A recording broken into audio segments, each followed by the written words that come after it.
अक्षय कुमार पंकज त्रिपाठी सरल OMG2 sensor board के table पर फंसने की वजह से रिलीज से पहले ही काफी चर्चा में रह चुकी है।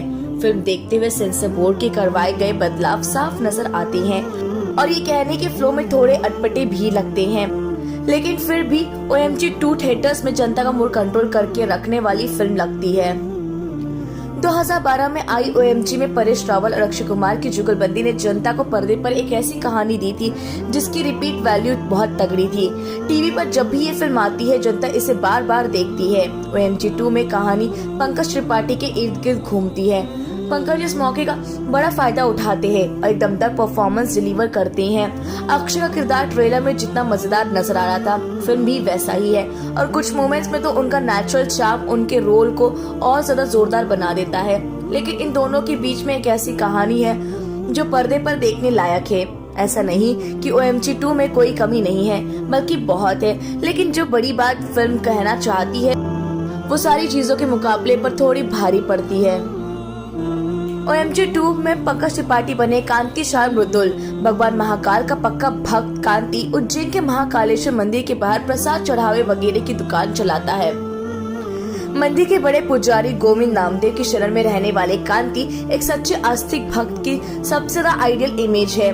उसका बेटा एक इंटरनेशनल स्कूल में पढ़ता है। स्कूल इंटरनेशनल हो या कस्बाई है तो इंडिया में उसमें स्टूडेंट्स आते हैं जो हमारी इसी समाज से हैं। तो कांति का बेटा विवेक स्कूल में एक घटिया बोली एपिसोड से गुजरता है और अपना कॉन्फिडेंस खो बैठता है। इस टूटे हुए कॉन्फिडेंस के साथ वो स्कूल के वॉशरूम में कुछ ऐसा करता पाया जाता है जिसके बारे में खुले में बात करना भी घोर अनैतिक माना जाता है। और ऐसे काम करते हुए किसी बच्चे का वीडियो वायरल हो जाए तो क्या ही होगा।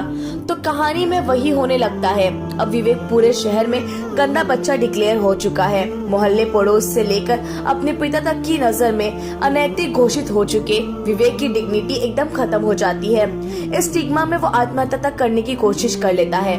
शहर समाज में अपनी बेटी के चलते जलील हो रहे कांति भाई को पुलिस स्टेशन में एक फकीर से मस्त मौला आदमी अक्षय कुमार की बातों से समझ आना शुरू होता है कि वो खुद अपने बेटे के बारे में कितना गलत सोच रहा है। ये फकीर पुलिस वाले के आसपास अब खोए हुए सामान की शिकायत लेकर आया है। विवेक को आत्महत्या करने से भी यही बचाता है, लेकिन वो सिर्फ एक फकीर नहीं, ईश्वर का भेजा हुआ दूत है। उसी की बातों से कांति को समझ आता है कि उसने खुद स्कूल ने बच्चों के सेक्सुअल एडवेंचर्स को अनैतिक घोषित करके स्टिग्मा से भर देने वाले पूरे समाज की गलती क्या है। कांति खुद अपने बेटे के स्कूल और कई अन्य लोगों पर मुकदमा करता है। मकसद ये है कि विवेक को गलत कहने वाले पूरे समाज ये समझे कि गलती उसकी है, बच्चे की नहीं। लेकिन इस केस में कांति के सामने एक 30 तरार महिला कामिनी यानी कि यामी गौतम है, जिसके आने को जज अपने कोर्ट के लिए सम्मानजनक मानता है। क्या कांति जीत पाएगा? क्या विवेक को उसकी खोई हुई सेल्फ रिस्पेक्ट मिल पाएगी? क्या स्कूल फिर से विवेक को स्कूल में वापस लेगा? OMG2 इसी खेल को स्क्रीन पर दिखाती है। फिल्म के राइटर डायरेक्टर अमित राय ने OMG2 के लिए सहानुभूति रखना जरूरी है। OMG2 की सबसे बड़ी खासियत ये थी कि लगभग कोई हर 3 लाइन में आपको एक पंच मिलता था जो हंसता था, जो हंसाता था और सरप्राइज करता था। लेकिन यहाँ ऐसा नहीं है, बल्कि फिल्म के सेकेंड हाफ में जब कहानी का सारा फोकस कांति, उसके परिवार और कोर्ट केस पर आता है तो स्क्रीन प्ले का स्पीड स्लो पड़ने लग जाती है। फिल्म के नैरेटिव में तो अक्षय कुमार कांति की मदद कर ही रहे हैं। बड़े पर्दे पर ऐसा लगता है कि स्लो पकड़ती कहानी में माहौल जमाने के लिए अक्षय की जरूरत पड़ती है। पूरे कोर्ट केस में खुद कई बड़ी दिक्कतें हैं। बड़े पर्दे पर कोर्ट रूम ड्रामा को कानूनी दावपेच दिखाने से ज्यादा एक जरूरी डिस्कशन की डिवाइस की तरह यूज किया जाता है।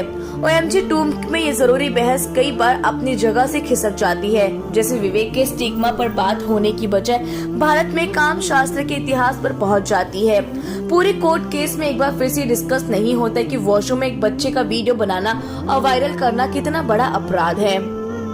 ये अच्छी बात है कि OMG2 भारत में बच्चों के लिए सेक्स एजुकेशन की जरूरत पर बात करती है, लेकिन केस एक बच्चे के साथ हुई उस घटना के बारे में इसने उसकी सेल्फ रिस्पेक्ट को तोड़ दी है।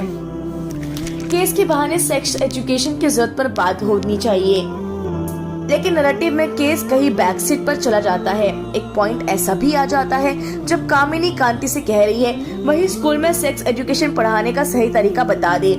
फिर अंग्रेजी शिक्षा वर्सेस गौरवशाली भारतीय इतिहास की डिबेट तो है ही। पूरा कोर्ट रूम ड्रामा बहुत सारे जरूरती बिंदु मिस कर देता है, लेकिन कहानी के पंच, कॉमेडी भरे हिस्से, पंकज त्रिपाठी का बेहतरीन काम आपको अंत तक फिल्म के साथ जोड़े रखता है। तो दोस्तों, इसको लेकर क्या है आपकी राय? हम इस फिल्म को अपनी तरफ से देना चाहेंगे 3 स्टार।